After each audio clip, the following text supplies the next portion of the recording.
Student, तो आज मैंने लास्ट वीडियो में आपको बताया था कि हमारी कॉम्बिनेशन रिएक्शन क्या होती है। तो कॉम्बिनेशन रिएक्शन नाम से ही पता चल रहा था कि उसमें कोई दो चीज़ें कंबाइन होकर कोई तीसरी चीज़ बना रही थी।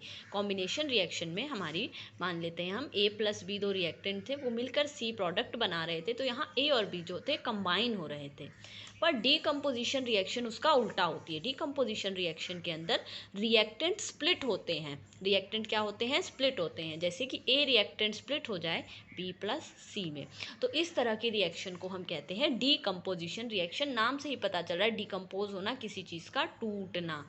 जैसे कि एग्जाम्पल हम ले लेते हैं, बुक में कई तरह के एग्जाम्पल हैं, तो एक एग्जाम्पल ले लेते हैं, that is calcium carbonate. Calcium carbonate को जब हम हीट करते हैं, अच्छा, अगर कोई चीज़ गर्म करके टूटती है तो उसे थर्मल डिकम्पोजिशन कहते हैं। तो जब मैं कैल्शियम कार्बोनेट को हीट देती हूँ तो ये मेरा calcium plus calcium oxide plus CO2 में स्प्लिट हो जाता है। अगर इसे मुझे बैलेंस करना हो तो कैल्शियम एक बैलेंस, कार्बन एक बैलेंस, ऑक्सीजन 3 और ऑक्सीजन 2 एक 3, तो ये रिएक्शन बैलेंस है। तो ये रिएक्शन जो है यहाँ पर कैल्शियम कार्बोनेट एक सिंगल चीज़ थी, दो चीज़ों में टूट गई, दो प्रोडक्ट्स में टूट गई, तो इसे हम कहते हैं डिकम्पोजिशन रिएक्शन। डिकम्पोजिशन रिएक्शन में मोस्टली हमें एनर्जी देनी होती है हीट की फॉर्म में या किसी भी फॉर्म में, क्योंकि यहाँ हम तोड़ने का काम कर रहे हैं। तो व्हेन वी गिव एनर्जी और चीज़ें हमारी स्प्लिट होती हैं, तो हम यहाँ पे डिकम्पोजिशन रिएक्शन कहते हैं। एंड द थिंग इज़, ये क्योंकि हीट से स्प्लिट हुआ है, गर्मी देने से यहाँ पर ये रिएक्शन हुई है और ये डिकम्पोज हुआ है कैल्शियम कार्बोनेट इन दो चीज़ों में, तो इसे हम थर्मल डिकम्पोजिशन कहते हैं। ठीक है, और भी मैं आपको एग्जांपल बताती हूँ थर्मल डिकम्पोजिशन के। तो ये इस तरह का डिकम्पोजिशन और तरह से भी हो सकती है। ठीक है, जैसे कि हम इलेक्ट्रिसिटी देकर डिकम्पोजिशन कर दें या लाइट देकर डिकम्पोजिशन कर दें, तो वो हमारी कई सारी डिकम्पोजिशन रिएक्शन हैं।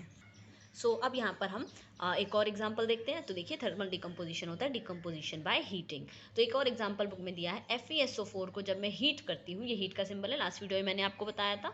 तो ये बनता है Fe2O3, SO2 और SO3, sulphur dioxide, sulphur trioxide, ये पॉल्यूटेंट्स होते हैं।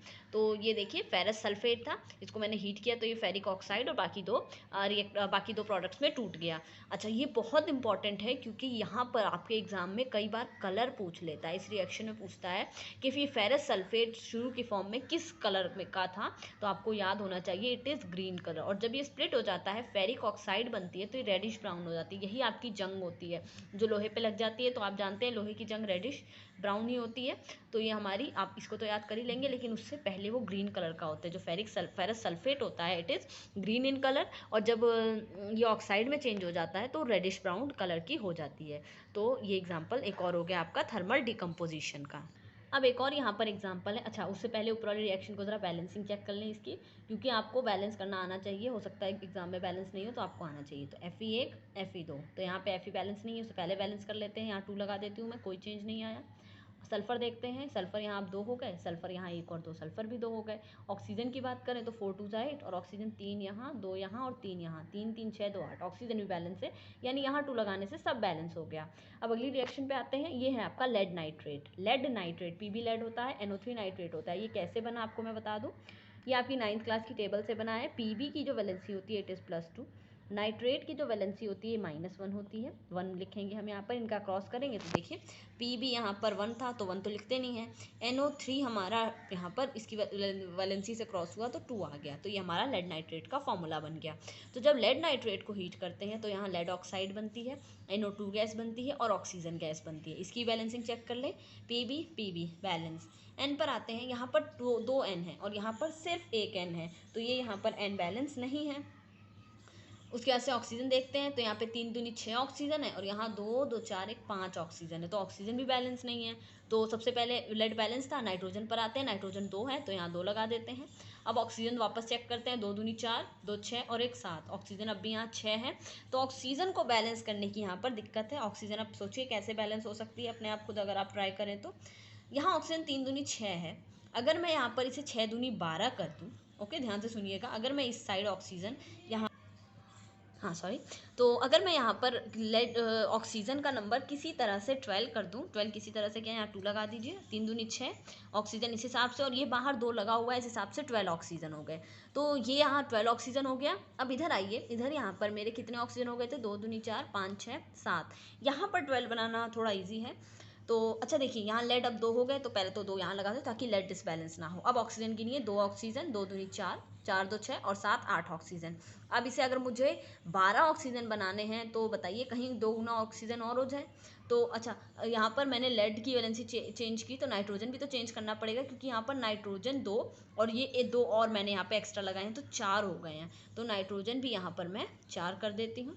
अब ऑक्सीजन एक बार फिर चेक कर लेते हैं, क्योंकि मैंने आपको बताया मेटल बैलेंस करने में ऑक्सीजन कहीं ना कहीं बैलेंस हो जाते हैं। तो 2 ऑक्सीजन यहाँ, 4 दूनी 8 ऑक्सीजन यहाँ, 2 + 4 दूनी 8 + 2, तो 8 2 10 2 12। देखिए ऑक्सीजन खुद ही बैलेंस हो गए। तो जब भी कोई ऑड नंबर आए ना, कुछ यही चेंज करना पड़ता है ताकि ये वाली चीज़ बैलेंस हो।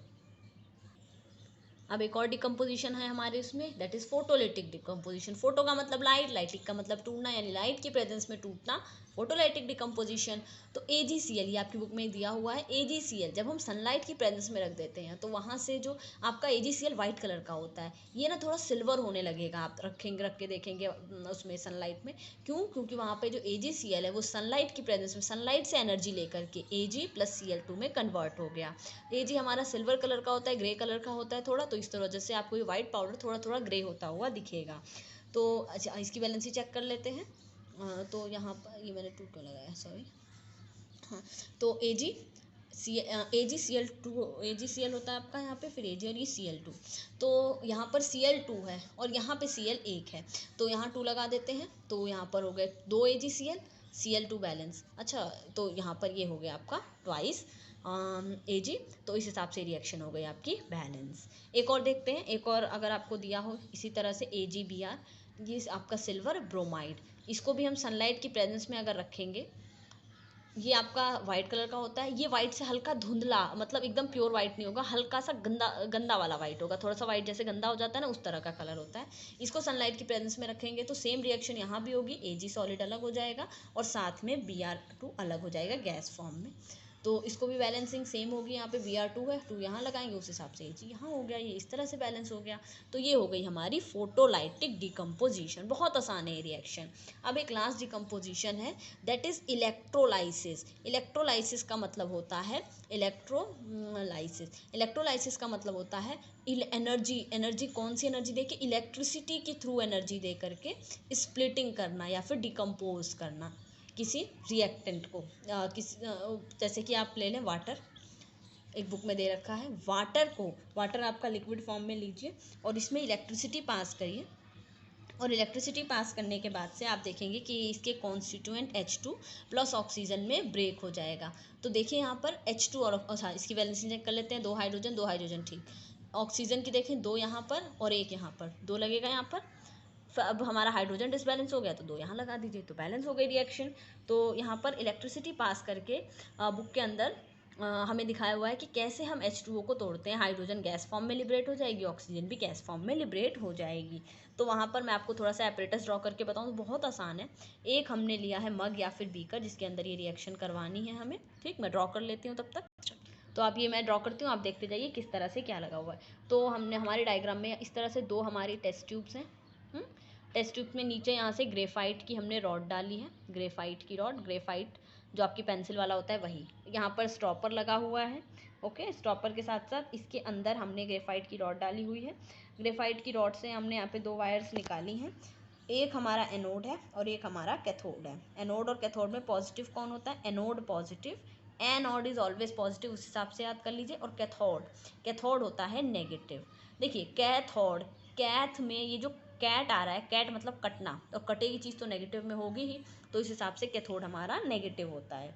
और यहाँ हम इन दोनों को लाए हैं और वायर के थ्रू यहाँ पर हमने एक स्विच लगा दिया था अपना, और यहाँ पर हमने उसे एक बैटरी से जोड़ दिया था। उसके बाद से हमने यहाँ पर, अब इस बीकर के अंदर हमने भरा है ढेर सारा पानी मतलब इसमें टेस्ट ट्यूब की हमारी ग्रेफाइट रॉड तक पानी पहुँचे उतना पानी भरा है हमने। तो टेस्ट ट्यूब के अंदर से भी यहाँ पानी जाएगा और अंदर पानी जाएगा तो रिएक्शन होगी, और उस रिएक्शन के अंदर क्या होगा हमें यहाँ पर देखने को मिलेगा कि यहाँ पर ना कुछ बबल्स आएंगे और यहाँ पर भी कुछ बबल्स आएंगे।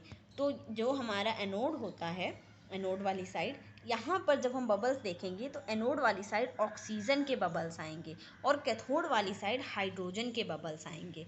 इनका पता कैसे होता है? हाइड्रोजन जो होता है आपका पॉप साउंड के साथ मैच स्टिक को बुझा देता है, और ऑक्सीजन तो हमारी ऑक्सीजन है ही। तो यहाँ पर ऑक्सीजन के बबल्स होते हैं। पानी के अंदर जब बबल्स आते हैं तो उसे ऑक्सीजन होती है वो। तो इतना याद रखिए, एनोड साइड ऑक्सीजन के बबल्स होते हैं और कैथोड साइड हाइड्रोजन के बबल्स होते हैं। ठीक है, ये थोड़ा 12th क्लास में हमारी होता है कि किस साइड रिडक्शन ऑक्सीडेशन आगे पढ़ेंगे आप, साइंस लेंगे तो, कि किस हिसाब से क्या यहाँ पर क्या हम डिसाइड करते हैं। तो सिंपली इतना समझिए कि हम वाटर की इलेक्ट्रिसिटी के थ्रू स्प्लिटिंग कराते हैं, 2 हाइड्रोजन 2 ऑक्सीजन में, हाइड्रोजन गैस यहाँ, ऑक्सीजन गैस यहाँ, हाइड्रोजन गैस यहाँ, ये पूरा सेटअप तैयार करके। ठीक है, ये हमारा बीकर हो गया, या अगर आप प्लास्टिक मग में कर रहे हैं तो यहाँ पर, और उसके साथ साथ हमने यहाँ पे वाटर भरा हुआ है, ये वाटर है। ये हमारी ग्रेफाइट की रॉड है, हो सकता है डायग्राम एग्जाम में आए। ग्रेफाइट के इलेक्ट्रोड है। ठीक है, तो बुक में बहुत अच्छे से डायग्राम है, तो एक बार उसकी प्रैक्टिस करिएगा। तो होप सो आपको समझ में आया हो। कुछ नहीं समझ में आया होगा तो कमेंट में पूछ लीजिएगा। Thank you.